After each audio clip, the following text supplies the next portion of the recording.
bunch of batches, small pilot batches when I'm trying to do the commercial size things. They still require the same amount of time, really, to monitor them. If I'm doing the data on it properly, I'm taking specific gravity and pH readings on it. I'm degassing them so I can have a very, very standardized, not change the variability in it that much. And it becomes a lot of time and effort and a lot of tracking data for too many experiments at one time. So it's kind of a slow-going thing, and so we kind of pick one area, like one seasonal thing. It's like, okay, we're going to throw something out in like 8 months. So start thinking about, like, get a couple pilots together and get that first recipe together, and then the second one is like, which one won? Why do we like this one? Then do another one where the experimentation is a little bit closer to where we expect it to be. And then usually by that point, like, I know what tweaks I need to make in order to go to a larger size. That's generally how we do a lot of our specialty stuff. About 8 months out, at least for most of the corked stuff, where we are getting started on it. So about 3 months in, we'll kind of like, okay, this is where we are, this is where we kind of think it's going to go, and then get started on the next one as far as like combine it all together. But Eric's got a lot of feedback on those too. He knows enough about this stuff. We've both formulated a good number of weirdomels, if you will. I love that phrase. Yeah, quite all over the place as far as the kind of varieties. It's always fun to do. And Eric had said something when we were talking via email before. He had said something about you guys are like really heavily into the concept of balance and what that looks like in your meads. So I thought that might be an interesting topic to kind of talk about in Back to Basics, because that's something you don't always see in even in home or pro meads. Is a lot of them are fruit forward or honey forward, but they're not really in balance. So a lot of times, so to me, it's a four-legged table. You got alcohol, you have tannins, you have acidity, and you have sweetness, and you can kind of put fruitiness in there too, especially if it's a fruit thing, but it doesn't always apply if it's like a spiced mead. And so a big alcohol dry mead takes quite some time to come around. Like, that's probably the easiest. I want to make, at a homebrew level, I want to make a big mead. I'm going to start with a high gravity on it, and you start using the staggered nutrient additions, you're degassing, it's like, man, this yeast that was supposed to go to 14% went to 17%, and now it's really a really dry, big, boozy thing. It's like, man, it's like jet fuel. And even if you did controlled fermentation, it's still 17% alcohol. So it's going to be a beast for a long time. Yeah. And I found the sweeter ones, with higher alcohol, with the right amount of acidity and the right amount of tannin to give it structure, is, on a commercial level, I'm trying to appeal to a lot of different people, mostly because I see people drinking sweet red wines, dry ciders, beers that are mostly in a what would be considered a semi-sweet range of a specific gravity of like 10 to 10-15-ish kind of area. That's what a lot of beers kind of end up in the general craft beer market. So I'm trying to make animals in those range, knowing that people out there who want to drink mead, want to have those things, and I'm just like, okay, fishing in the market. I make them all, and like a dry traditional. It can be quite. The body is somewhat related to the residual sugar that's in a mead because it doesn't have a whole lot of structure in the honey itself. If you're adding things to it, you can add herbs or whatnot, and a lot of fruits will have some tannins, and it varies by the fruit.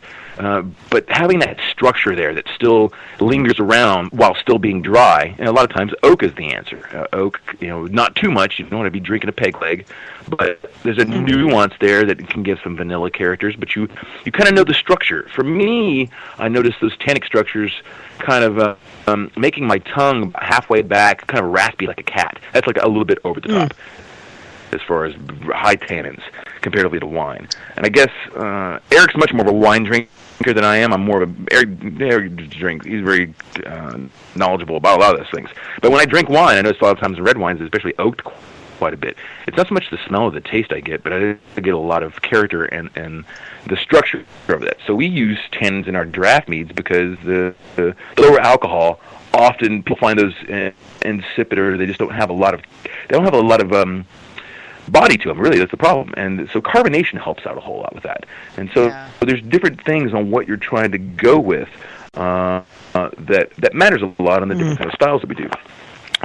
Acidity is probably the thing I find most lacking in homebrew meads when I do judging. That people are, acid blend is the first thing people go to, and acid blend has a lot of malic and citric acid in it, which to me are much more harsh than tartaric acid. And honey has a gluconic acid, so it's already kind of that probably much dominates the acidity profile. You can have honeys with real low acidity. We've had some desert blossom honey, mesquite honey, that has had quite sufficiently high acidity to it. There is Dan McFeely did a paper about how it's hard to do total acidity tests on honey because it's got gluconic acid that changed to gluconolactone, and it's hard to use those titrates you would use for winemaking to find out what the total acidity is. You have to watch with a pH meter, and even then, it's still kind of difficult to watch. You have to kind of understand. It's not straightforward as far as what that means for that. So a lot of times it's by taste. And honey has that gluconic acid as the predominant things. We use tartaric mostly, and just adding a small amount, you can, you make a mead, and he's like, well, I don't really take a whole lot of large sample of a lot of things. If I could take 20 milliliters or so, and I put them in 5 different glasses, and each one gets the tiniest pinch, and the next one gets 2 tiny pinches, the next one 3 tiny pinches, and you kind of eyeball that, and you go, at what point is this not seem flabby, but not so bitingly sharp that it's just that is way too much acid in there? But it can take a dry mead and really bring it to life quite a bit, out of that flabby range where all it shows up is some mild sweetness and some mild honey background character, and then it's just kind of floats away, and you're like, I don't know, it's good. Alcohol is probably the other thing you get in it. It's like, okay, besides those things, you put a little tartaric acid in there, just sprinkle it in there. You're like, oh, it's kind of interesting. And then the hard thing is to how do I dial that in to a large batch? And you kind of have to do it incrementally until you start getting a good feel for it. Generally, if you can take the amount of volume you have in liters, it's around, you have to have a pretty good scale at 5 gallons. You're usually adding 0.1, 0.2 gram per liter levels to kind of boost that acidity without going into the shockingly tart, jaw-clenchingly sharp kind of character. And it depends on a number of things. You're making the fruit meads. You put things like black currant in there. Black currant has plenty of acid in it, and there's not much need for anything else. Yeah, just a little bit. So it really depends on the fruit that you're using. I find red currant's got a lot of acidity, too. Yeah. Well, yeah, I wish it were the opposite end of the geographic scale to get red currants on any kind of regular basis down here in Texas. Yeah. Ken Schramm does some interesting stuff because his red Agnes and his black Agnes. And he has done I got to try both of them, and I had only had the black Agnes before, and just a tiny bit, but I got to do a tasting of those when I was there last week. And he has done a stunning job of balancing those meads, because I've tried a lot of currant meads, and many of them are out of balance. They're too curranty, too acidic, too whatever, and they're not fun, at least for me, to drink, because I agree with you. The dry, especially Mazer Cup, and then there's just 4 dry black currant meads. I'm like, I need a bottle of Tums for this. I'm right there with you. It's like, oh my God, I got so much heartburn after that. It's not funny. But they taste so good. They do, but they kill you. And and it's like, you love drinking them, and then you're looking for the bottle of Tums afterwards. And with Ken's, both of them. Now, currant meads almost always give me heartburn. Neither of Ken's did.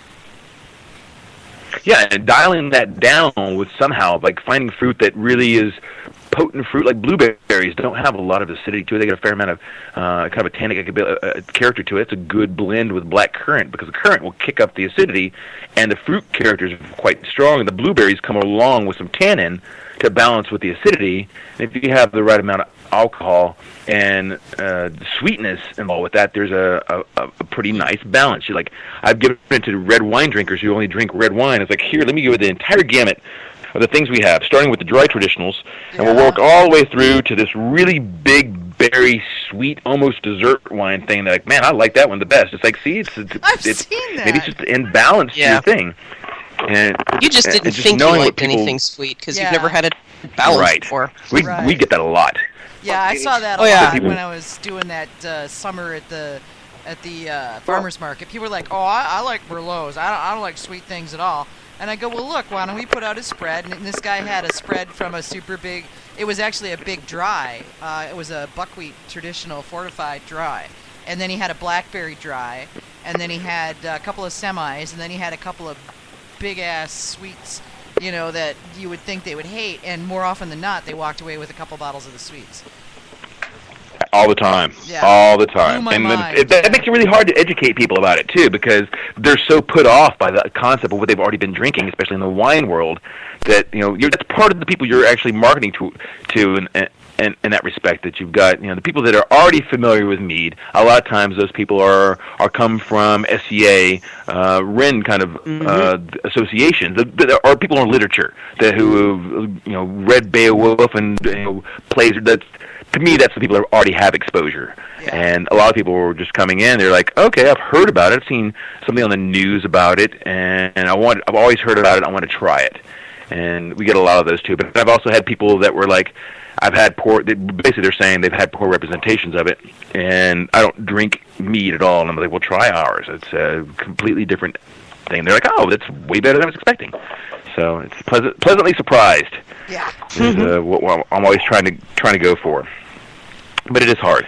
It is, yeah. But have you guys got anything? I haven't had the opportunity to try much of your mead yet, but one of the things I ran into, again, last week when I was doing the romp around Michigan to visit meaderies, I ran into Cellarman's there in southeast Michigan, not too far actually from Ken Schramm's place. And these guys are doing some amazing stuff with dry carbonated session meads. And, you know, not a lot of people are willing to go there with the dries because, as we talk about all the time at the Mazer Cup, there's no place to hide in a traditional, and even less places to hide in a dry traditional. You know, there's, you know, any mistake is glaring at that point. You know, just even a small fault is enough to really just leap out at you. And these guys stunned me. I mean, you know, I'm in that place these days where I can't just drink a damn mead and enjoy it. You know, I have to go sit there and analyze a damn thing. And it's like, I have trouble turning it off now. And, you know, and so I was in that place and all three of them were like watching me, you know, like drinking, and I'm going, oh God, I'm trapped. You know, what if it's bad, you know? And they weren't. You're like the food writer. I know, right? You know, everybody, they're all watching me, you know, so it was like, you know, but they were good. They were really good. I mean, they weren't perfect. I don't think anything is perfect except maybe some of Ken's meats, you know, but, you know, you know, I swear that, guys. I found a lot of people, the most vocal group is probably the people that want dry meads, and they may not be the biggest segment of people buying mead. No, I agree. They think they want dry meads until they've had a good balanced off-dry or semi, or even I feel like sweet, I've made some decent dry ones that are they're not my favorite, but I can definitely tell I won enough awards when I put things in, like looking for feedback, and people are like, oh, this is actually pretty good. And I'm like, okay, good. At least I know what a good dry mead is supposed to taste like, and I feel that balance there, that I understand what people are going for. Like, we're all wired for wanting sweetness just by our culture in that sense, and everybody like has that thing. So the people that are trying to get away from that, and I have a hard time pressing myself away from it, but I can do it, you know, and go, okay, this is still what dry is supposed to taste like and what it's supposed to taste like when it's good. And, I can hear David over there. He's got something to say. You're so quiet, David. Very good, David. Actually, I was calling the dog. Oh, you were calling the dog. Okay. Yeah, sorry. Yeah, no worries. Yeah, I mean, that's the thing, and I mean, you were saying that we're wired culturally for sweet. I think we're wired biologically for it too. Sweet kicks off pleasure centers, and I guess so. Yeah, it's a sugar. I mean, that's why sugar's so addictive. You know, and it's an instant. It's instant energy. Yeah, it is. Of course, we're biologically wired for it. Yeah. So, you know, I mean, the people that are, you know, that say they like dry is actually an acquired taste. You know, culturally and biologically speaking, you know, it is something that we're not wired for, you know, in many different ways. But